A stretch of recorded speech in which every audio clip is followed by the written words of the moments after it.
రామ్టాక్కి తిరిగి స్వాగతం. Ayatollah Khamenei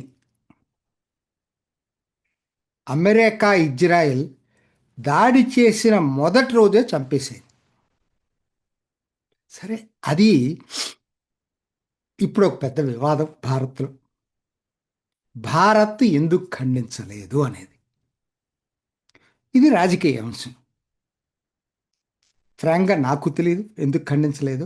నేనేమనుకుంటున్నానంటే Gulf దేశాలు దాదాపుగా 1,00,00,000 జనాభా ఉన్నారు మన వాళ్ళు అక్కడ. మరి గల్ఫ్ దేశాలు యాంటాగనైజ్ అవుతాయి అని చెప్పి ఖండించలేదా? తెలియదు మరి నాకు. అమెరికానే అనుకుంటున్నారు చాలామంది. మన ఇంట్రెస్ట్ ఏంటి? మన ప్రవాస భారతీయులు. ఎందుకంటే గల్ఫ్ దేశాలు ఎయ్యి కూడా ఇవాళ ఖమైనీ దాడిని మరణాన్ని ఖండించకపోగా అసలు ఇరాన్కి వ్యతిరేకంగా నిలబడ్డాయి మొత్తం అక్కడ ఉన్నటువంటి గల్ఫ్ దేశాలు అన్నీ కూడా, అరబ్ దేశాలు. సో అయ్యుండొచ్చు. నేను రాజకీయ అంశాన్ని గురించి వాళ్ళ నా టాపిక్ అది కాదు.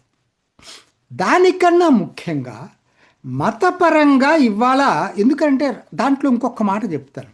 ఇది విదేశాంగ విధానం చాలా సున్నితంగా ఉంటుందండి. భావోద్రేకాల మీద విదేశాంగ విధానం ఉండదు. ఎందుకంటే మనం అవసరమైతే ఆఫ్ఘనిస్తాన్ తాలిబాన్లతో సంబంధాలు పెట్టుకుంటాం, మయన్మార్ మిలిటరీతో సంబంధాలు పెట్టుకుంటాం. ఎందుకంటే ఇక్కడ దేశ ప్రయోజనాలు తప్పితే వాళ్ళ ఆంతరంగిక వ్యవహారాల్లో మనం జోక్యం చేసుకోం. మన దేశానికి ఏదో ఉపయోగం. మరి ఇదే కనుకైతే సద్దాం హుస్సేన్ చనిపోయినప్పుడు మనం ఖండించామా? జుల్ఫికర్ ఆలీ భుట్టోను ఉరిదీసినప్పుడు మనం ఖండించామా? లిబియా గడాఫీ మీద అమెరికా దాడి చేసి చంపేసినప్పుడు మనం ఖండించామా? అప్పుడు రకరకాల ప్రభుత్వాలు ఉన్నాయి. కాంగ్రెస్ వాళ్ళు ఉన్నారు, ఇతర వేరే వాళ్ళు ఉన్నారు. నేను ఎందుకు చెప్తున్నానంటే విదేశాంగ విధానం అనేది చాలా సంక్లిష్టమైనటువంటిది. వాట్సాప్లో డిసైడ్ కాదు, యూట్యూబుల్లో డిసైడ్ కాదు. దయచేసి దీన్ని ఒక్కటి మాత్రం అర్థం చేసుకోండి.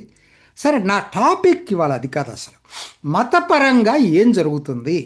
షియా అయతుల్లా ఖమేని షియా మత పెద్ద కాబట్టి ఆయన చనిపోయిన దాని సంతాపంగా మొదటి రోజు సంతాపంగా ప్రదర్శన చేశారు.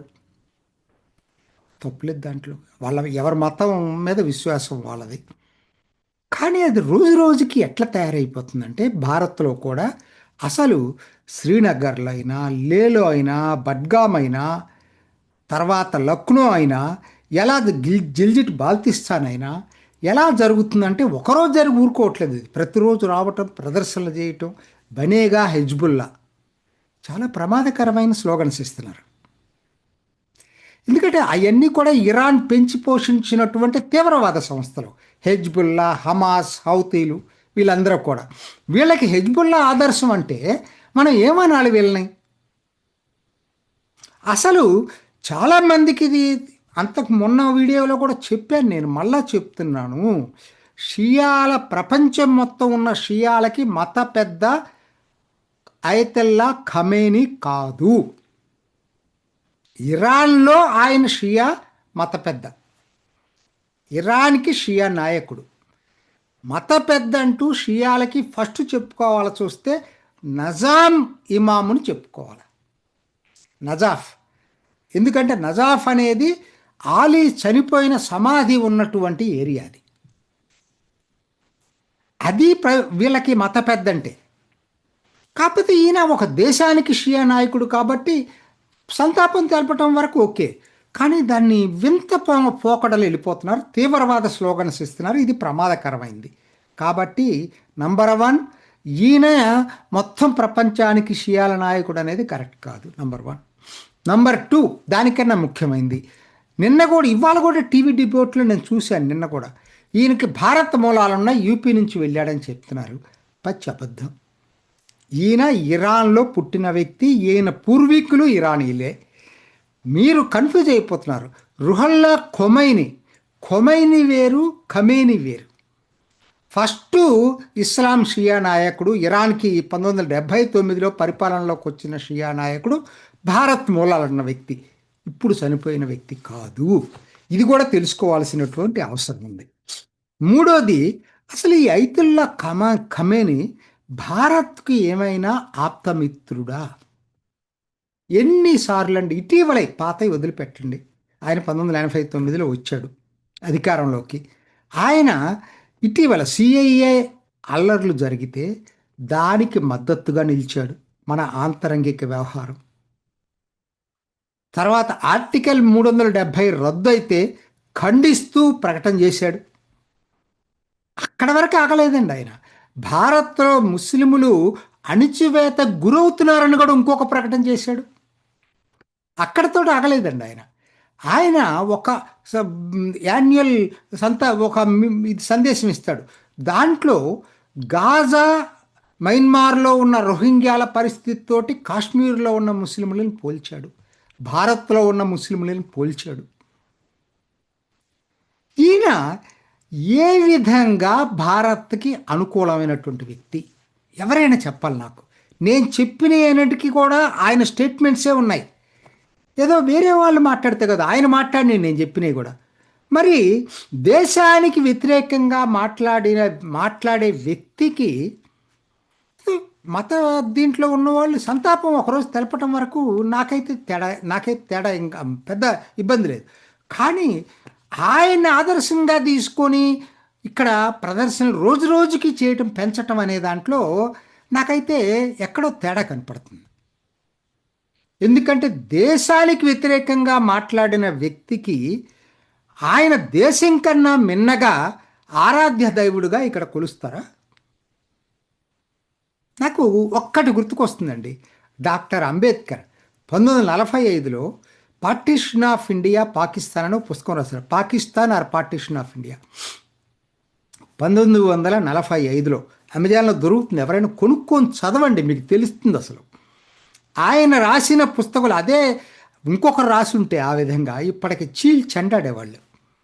సావర్కర్ లాంటి వాళ్ళు రాసి ఉంటే కాదు, అది అంబేద్కర్ రాశాడు ఆ పుస్తకం నేను నా దగ్గర ఉంది, నా కిండిల్లో ఉంది. ఎందుకనంటే దాంట్లో ఆయన మాట్లాడింది చాలా ఆశ్చర్యంగా ఉంది. భారత్లో ఉన్నటువంటి ముస్లిమ్స్కి మతం ఇంపార్టెంట్ దేశం కన్నా. ఎందుకంటే ఇస్లామిక్ సిద్ధాంతంలో మతమే ప్రధానమైంది, దేశ సరిహద్దులు ప్రధానమైనవి కావు. నేను చెప్పలే, మాట అంబేద్కర్ చెప్పాడు. ఆయన దానికి ఒక ఉదాహరణ కోట్ చేశాడు. రేపొద్దున అప్పటికి ఉమ్మడి భారతదేశం, పాకిస్తాన్ కూడా భారత్లో ఉంది 1945కి. రేపొద్దున ఆఫ్ఘనిస్తాన్తో భారతదేశానికి యుద్ధం వస్తే ఇక్కడున్న ముస్లిమ్స్ ఎట్టుంటారు? మన సైన్యంలో ఉన్నటువంటి 50% అప్పటికి ముస్లిమ్స్ ఉండేవాళ్ళు, వాళ్ళు ఎట్టుంటారు? ఎక్కువ మంది ఆఫ్ఘనిస్తాన్ వైపు వెళ్తారని చెప్పాడు ఆయన.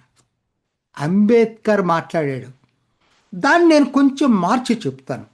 రేపొద్దున మనకి ఇరాన్ తోటి యుద్ధం వచ్చిందనుకోండి, మరి ఈ షియా ముస్లింలు మతపరంగా ఇరాన్కి మద్దతు ఇస్తారా, లేకపోతే దేశాభిమానంతో భారత్కి మద్దతు ఇస్తారా?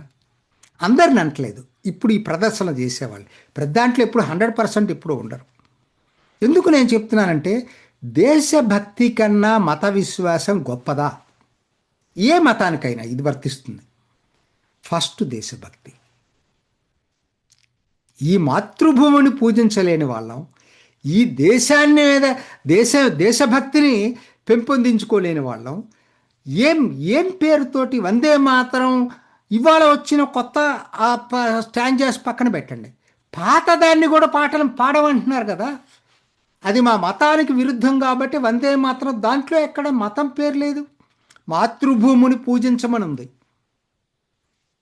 ఫస్ట్ 2 పేరాలు ఈ మొన్నటిదాకా అవి 2 ఉండే కదా, వాటిని కూడా చదవటానికి ఇష్టపడలేదు కదా.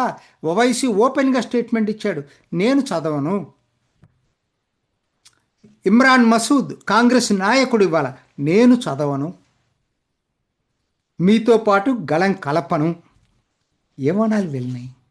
ఇది అత్యంత ప్రమాదకర ధోరణి. అటువంటిదే ఇవాళ జరుగుతుంది కూడా.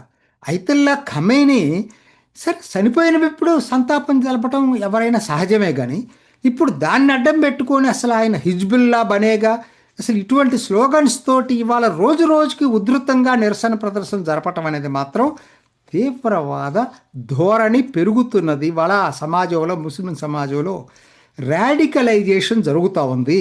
ఇది అరికట్టకపోయేటట్టయితే మాత్రం దేశ భద్రతకి, దేశ ప్రయోజనానికి చాలా ప్రమాదం ముంచుకొస్తూ ఉంది. ఇది నాటి రామ్టాక్. ఇంకొక ఎపిసోడ్లో మళ్ళీ కలుసుకుందాం. నమస్తే. చూసారు కదండి, మరి ఈ వీడియో కనుక మీకు నచ్చినట్లయితే ఒక లైక్ కొట్టేసి మీ అభిప్రాయాన్ని కూడా కామెంట్ బాక్స్లో తెలియజేస్తూ ఇలాంటి ఇంట్రెస్టింగ్ అప్డేట్స్ కోసం మా ఛానల్ని సబ్స్క్రైబ్ చేసుకోండి.